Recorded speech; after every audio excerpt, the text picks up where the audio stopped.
Good morning, everybody. Deanna Falzone here to connect with you yet again on another Tuesday morning. For the past several weeks, we have been holding these Facebook live panels, if you will, just to talk about a variety of different topics regarding family, parenting, mental health. And this week, we want to focus on a serious topic, but one that really isn't talked about enough. But yet, so many families go through this reality, 1 in 4 actually. And what I'm talking about is pregnancy and infant loss. It's actually the month of October is deemed as Pregnancy and Infant Loss Awareness Month, a chance for families to honor and remember those children that they have lost. Again, this is more common than I think a lot of people realize unless you've gone through it or you know somebody that's gone through it. Sometimes you can still feel really alone on that journey despite how common it is. So we just wanted to have a conversation about that and hopefully offer a sense of comfort for people that are going through it, or maybe some advice if you know someone who is, on ways that you can help them deal with the loss. So I want to say welcome to our guests this morning. I'm going to let you both introduce yourselves and a little bit about what you do. So go ahead. I'm Ron DeVries. I'm Dr. DeVries. I am a clinical psychologist. I have been at Pine Rest about 10, 11 years now. Before that, I lived in Seattle, and before that, I did my training down in Los Angeles, down in Pasadena. I actually am very interested in this topic. I have additional training in postpartum anxiety and depression disorders, and I work mainly with the men. I work with the dads. Yep. So that's what I'm going to add to today's discussion, is about dads. Which I think is so important because I think a lot of times they get forgotten in this discussion. Right. So I appreciate you being willing to talk about that. Okay, and you introduce yourself as well, Liza. Yeah, so my name is Elisa Lejeune, and I'm a clinical licensed social worker at Pine Rest. I work through the Northwest Clinic, and just like Dr. DeVries, I do have training in PMAD, which is postpartum mood and anxiety disorders. So this is also a specialty area that touches my heart, and I'm so glad that we get to have both some of the female and male or dad's perspective. Right. For birthing people right now, and discuss this topic that affects so many people. I believe 1 in 4 women will have this, or birthing people. So it's something that definitely affects all of us in society. And if it's not us personally, a friend or loved one and coworker, and how we can deal with it and comfort them. Yeah, and you mentioned there that 1 in 4 too. I think that number is eye-opening. Mm-hmm. That means you or someone you know has definitely had to deal with this. Mm-hmm. And that just goes to show that maybe when you think about that 1 in 4 number of holy cow, this isn't talked about a lot. And these families and these moms and dads are kind of having to deal with this loss by themselves. So first, I just want to talk about that reality and what you would say to someone who is going through this or has gone through it and just still feels alone on maybe how to start to have these conversations, or, where to look for help. What would you say to encourage someone who's feeling a little alone in this, or kind of figuring out what's next on their journey of this, of their loss and their grief that they're going through? Yeah, I think one special thing to touch upon is a lot of people experience this early on. And sometimes, a lot of times when you're initially pregnant, your first appointment isn't until after 8 weeks, or at the 8 week to 12 week mark. And so a lot of the infant loss can happen earlier in pregnancy. And at that time, people might not know. They might not even know that you are even pregnant. So then a lot of families go through it alone. And I think that when someone shares their experience with you, especially as a medical provider, I think it's super important to provide compassionate care. A lot of times, a lot of the families that I talk to will hear back from their providers like, well, it was pretty early. You can try again pretty soon, right? And that minimizes the grief that they're feeling and the hope that they had when they got that positive pregnancy test. So it really goes into touching on, like, how can I be compassionate and listen to someone and be available to hold space. We talk about that a lot in therapy, holding space for someone. And that just means sitting with someone when something is really hard and uncomfortable and you can't fix it for them, but you don't want to gloss over it and make it feel like, oh, we'll just be happy, right? It's a good day. You can try soon. You're still young. You can get pregnant, right? Like, those things aren't helpful, but they make maybe us feel better. Yeah. Right. Not the person going through it. So it's really going on like, it's okay to grieve this. It's not your fault. It happens to so many people. And if it's something that hasn't happened to you, maybe don't share that experience, because sometimes people are like, well, I don't know why it happened to you. Like, I didn't go through that. Right. Yeah. Well, we're taking the focus off of this person initially in their grief. So really normalizing grief is super important. Right. And I think Dr. DeVries has a lot of important things to talk about with like men and how to handle grief. Yeah. Well, I was just gonna add to that, you know, one of the things that happens with a lot of men, especially early along, is that the pregnancy doesn't feel real to them. It's not happening in their body. So even with their wives, a lot of times men will not, they'll do exactly what Eliza was just saying. They'll we can try again, we'll be happy. They'll really minimize it, and they won't be there for their wives. So just being present. And they're not going to have the right thing to say. I tell my guys all the time, you don't have the right thing to say. It's not about the right thing to say. It's about being present. It's asking them how they're doing. It's focusing on their story, what they're feeling, and just trying to be like, hey, I'm here for you. I care. And really focus on the I care about you right now, rather than I can fix this for you. Yeah. And I think that goes to, you know, the next thing I wanted to talk about was the misconceptions surrounding this a lot, and some of those common things that you hear, or, you know, maybe it would be better if I just don't bring it up, right? If we just kind of get to another topic or we move on, they probably don't want to talk about this, but you know, that's not the case most likely. So what are some of those misconceptions? And people want to talk about their babies and what they've been through, because to them, that's a loss that they're always going to have with them for the rest of their life. Correct.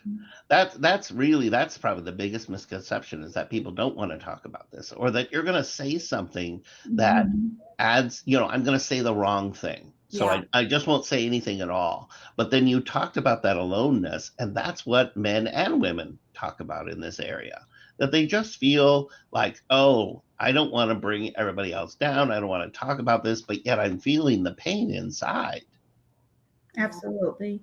I think there's so many support groups out there that provide that space, also through one-on-one counseling or therapy, that allows someone to come in and just like lay down their burdens, right, in a safe space, and they don't feel like, oh my gosh, I'm putting something on you and this is going to be really hard. And even though some patients might come in and say those things like, oh, I know you probably feel like this is so sad or depressing, you're like, I'm here to do this work with you. I'm here to hold this space with you, and you can feel as comfortable as you want and cry as many times as feel good to you. So it's really there to hold that space. But I think really focusing on letting people open up at their own pace. So just asking like, how are you doing today? Or like, so commonly when women or birthing people are trying to conceive, right, a lot of their friends within that same age group are also trying to conceive.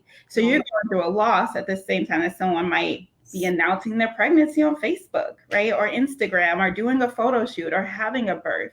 And it's okay to ask someone like, I'm going to invite you to my baby shower, but don't feel pressured, right? If I know that you're struggling because you've had a loss, to come. I will totally understand if you just send a gift or write me a note, or if that day is just too difficult for you. So I think really going back to normalizing that grief allows people to walk truthfully in their process, right? And we're not like pushing it under the rug or trying to just silence them, because I feel like so often families feel silenced.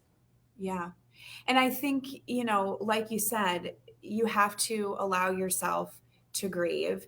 And when it comes to family and friends trying to find the right words, there are no right words oftentimes. And it just goes back to being there for them. So what advice do you have, you know, for family and friends who, when they find out that someone has lost a baby, you know, what can they say, or how should they approach this to be there for them? I think sometimes we forget that the simple things that work for joyous occasions also work for sadness, right? And that if I was expecting you to bring home a child from the hospital, I would probably come home, I'd probably bring some gifts, probably bring some food, do some laundry or some things for you. It's the same thing. hey, are you okay with having a visitor today? I can bring by a cup of coffee or some tea.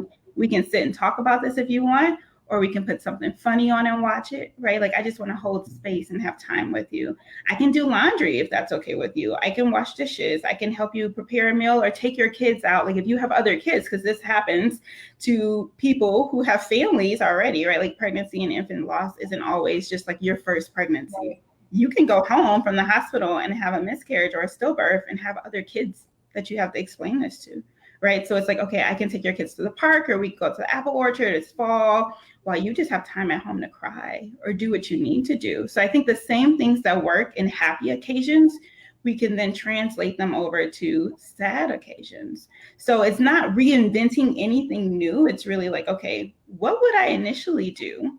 And then how can I transform that to fit in the situation right here, right now? Yeah, that's such a good shift of mind, I think, how we often think of things like this. Ron, is there anything that you wanted to add to Well, that? I really want to reinforce that. And for the men out there, if this is a golfing buddy, if it happens to a golfing buddy, then Yeah. go golfing. If it's somebody that you run with, then run. A lot of times men, and I know we get the stereotype here, but men won't, they like to do activities in addition to sharing their thoughts. It's the conversations after they've had a shared activity. And so have the shared activity and then just ask, hey, how's it going? How you doing? I think that's powerful. Yeah. Yeah. And going off of that too, in regards to the dads, women sometimes are, they have more of those kind of open conversations with their friends, right? We talk about more of those emotional, mental struggles that we're going through, and men just, for the most part, don't do that. So what would be your message to dads? Because oftentimes, they may end up taking that grief and trying to cover it up maybe in a different way, a more unhealthy way, or kind of bury it down. So, what would your message be or advice be to a father? I honestly, I think you start with just noticing what's happening to the dads. A lot of times dads are going to try to fix this, so they may work harder. They may dedicate themselves. Okay, I'm going to work more overtime, or I'm going to clean the house, or I'm going to really make everything just perfect so that, she's feeling better. And they're just working, and underneath they're getting more and more irritated, and it's coming out in anger. They're just not as patient. They're not as kind. And if that continues, the guys I see sometimes, you have to be really at risk. And so I'll ask them. They have to. You have to find out: are they drinking more? Are they? How are they sleeping? That overwhelming sadness and emptiness that they're feeling. So they just pull away and retreat. And so you gotta get them to talk about it. You gotta ask them direct questions. It's always amazing to me when you say like men don't share their feelings, and then when I do an eval with them and I get them talking about their stuff, those feelings are right there. You just gotta ask. Yeah. What would you say maybe to someone who's watching this now or will watch it later? Who's going through this and still struggling to, again, find that right path for them. I think the biggest thing, and I really hope that people get from this, is that you're not alone, no matter where, in the pregnancy or a stillbirth that you lost your baby, that baby still matters. And no one experience is less than the other, depending on where that fell, if you get what I'm saying. Right. Absolutely. I think sometimes people feel like if it's really early, am I even allowed to grieve, right? Like, well, physically I didn't have a baby. But I don't think most times, right, we as people fall in love with the idea of things before we even have that thing. So it's like, I'm going to buy a house one day. You're in love with the house when you put an offer in. It's not even technically your house anymore, right? Or yet. Or the dream of like getting married one day. Or so if a relationship ends, it hurts if you have this idea of like, we're going to get married, right? Like, I don't think that tangibly you need something to feel a loss. It's a loss if it just feels like a loss, right? And being able to grieve that in whatever way feels good for you, but also owning that, right? And telling family and friends, if it's the loss of a pregnancy that you had, of like, okay, well, I want to commemorate this each year. And we're going to have a picture of the ultrasound in the house, and we're going to let off balloons or confetti or whatever feels good for you. And you guys are welcome to join in if you like, but we want to make sure that this child that we had, we always talk about that this was a person that did exist in the room, right, that I valued. And doing whatever that looks like for your family also sets a tone for the next generation. When your child or grandchild goes through a loss, it's like, oh, I remember when this happened to my mom or a cousin or a neighbor, and this is how they handled it. It so often takes away that stigma that in years to come, right, this conversation will look even different. So I think it's really important of just like finding out what's true for you, doing that even if other people don't understand it, or they're like, I don't understand. You have other kids. Why focus on the sad part, right? Because it's sad for me or it hurts for me. And I want to commemorate this, and being true to yourself and just owning that process is important. Yeah. Right. And that you don't get over it. That's another misconception, that it's not something, Yes. grief is not something, the loss, especially the loss of a child, is not something you just get over. It's just part of your story. Right. And people are going to incorporate it into their story in different ways. Some people like, they will do some sort of ritual or something to honor it. Some people just want to talk about it. But you've got to allow yourself to grieve. It's just so important that you just normalize the loss and say, yes, this happened. It's now part of my story. Yes. And most people want to talk about their story. They want to say, this happened to me. Right.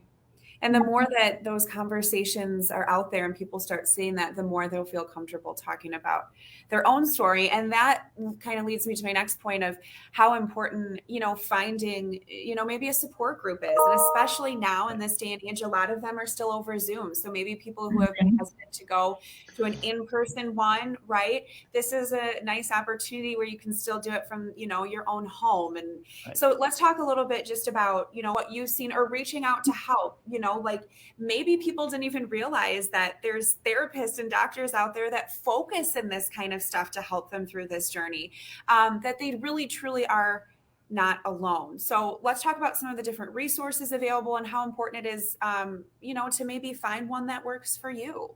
Yeah, I think Pine Rest has many options for finding a therapist within the PMAD team, and diversity within that too. Like Dr. DeRee said, he works a lot of times with men, right? And I know I do both, and I'm sure he does both as well. But it's nice to have someone of the same gender or genre or race or culture that you feel like, oh, I can relate to, and you can hear my story from a place where I don't have to go into a lot of detail about my background. So that's always there. Kent County also has a child loss program, and I think that covers anyone who's lost a child from age infancy, 0 to 18 years old. So it really covers a big span. Moms Bloom has a lot of resources there too. So it doesn't just focus on women who have successfully given birth and have brought a child home, but I think they have a program called Cameron's Garden that offers support for people to have a safe place to come together and grieve.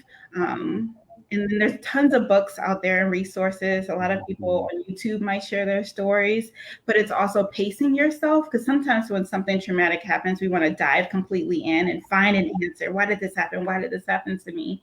And it's okay to breathe and have pace. And if you go to a support group, you don't always have to share. You can listen until you feel ready to. Right. And if the group doesn't feel comfortable for you to share too, you can find another group. Like, you have permission to do what's right for you. Right. It's about finding the right group for you. It really is. And sometimes I tell people, you know what, you have to test out the water, especially in today's world with the online. You can test out a group. Oh, that group just doesn't have the right vibe for me. So I'm going to keep looking. Yeah. Is there anything else that either of you kind of want to add, or just any final thoughts, about this that you just really want people to take away? Well, I want to thank you for having this topic because again, you started out by talking about how alone people feel. I think that's my observation from as a clinical Yeah. psychologist that when I talk to the men and women that are struggling with this right now, they really feel like I can't talk to my friends, I can't talk to my family. I'm calling Pine Rest because I haven't found anybody safe to talk to. Yeah. And so I just want to really just reiterate for the people out there that there are 1 in 4. This is a lot. So it's probably somebody you know or somebody in your circle is struggling with this. So just be aware and ask. And so that, and just encourage them that they're not alone. Yeah. Yeah. Yeah. And I think I share the same sentiments. I think it's so important for those friends and family members of those walking alongside to be able to be compassionate, right? To show empathy and care, but also know, like, I'm probably not going to say the right thing. And maybe you start the conversation with that. I'm Yeah. sorry to hear that. No, I'm not going to say the right thing to you, but I just want to be here for you. Is there Yeah. something that you need? I don't have the answers, but I don't want you to feel alone. And I don't want you to feel like this is your fault. And so if there's anything I can do to help you on that journey, let's do that together. Call me, right? And I think that is as simple as it can get, but just showing that care is so important. Yeah. Well, I appreciate you both for being willing to do this and share this advice. And, you know, I hope that it reached someone who needed it, or it encouraged someone to have that conversation with their friend or family who they know is going through this. So thank you again. And of course, like I said, both of them are at Pine Rest. If you want to reach out to them, there's some great resources to start that process as well. So everyone have a good day. And if there's any, you know, topics or anything that you think would be good to talk about, feel free to email me. My email is right on the bottom of the screen there. Again, we do these every Tuesday morning at 10 a.m. So thank you guys and have a good day.